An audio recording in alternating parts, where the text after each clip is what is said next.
What you are hearing lately about South Asia isn't just noise, it's narrative warfare. India's aggressive posturing is once again pushing a nuclear-armed region towards dangerous instability. At India's Army Chief General Upinder Dwivendi's annual press conference on January 13, 2026, what was presented as a strategy was actually a collection of fabricated narratives, carefully designed to justify aggression and imposed a coherent so-called new normal along the line of control. These claims, they weren't grounded in facts, they were built actually to mask India's failures during the May 2025 conflict. Take the much-hyped 22-minute strike under Operation Sindoor. According to Indian claims, it was swift, decisive and devastating. But in reality, there is no evidence that Pakistan's decision-making was detailed and no proof of whatsoever that 100 Pakistanis were killed. What the world did see was Pakistan's resilient and measured response, which compelled India to seek a ceasefire after suffering significant losses.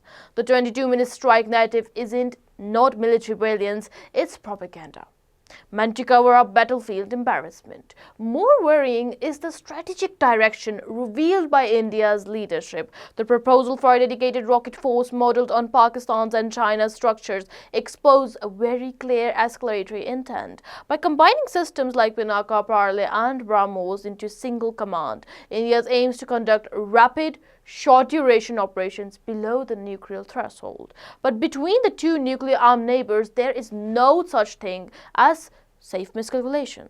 Compressed decision-making cycles and high-intensity precision actions increase the risk of a crisis spiraling into a nuclear confrontation.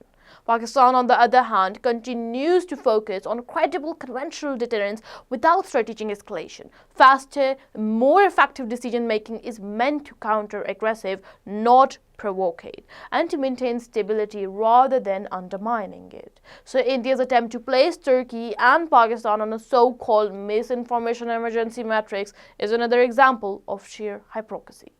International assessments, they tell a very different story from India's claim. The US-China Economic and Security Review Commission 2025 annual report to Congress openly acknowledged Pakistan's military success over India's during this 4-day clash.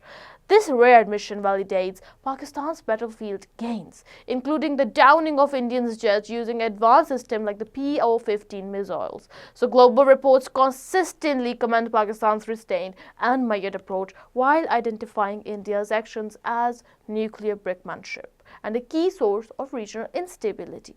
The assessment allows with President Trump's repeated statement that US mediation helped avert a nuclear war, saving millions of lives. Pakistan's civil and military leadership acknowledged this reality while India chose to deny any third-party involvement. So the message is very, very clear.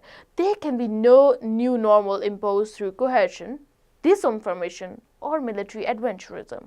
Pakistan's resolve remains firm, safeguarding its sovereignty, countering India's nuclear brinkmanship in pursuit of genuine and lasting peace in South Asia.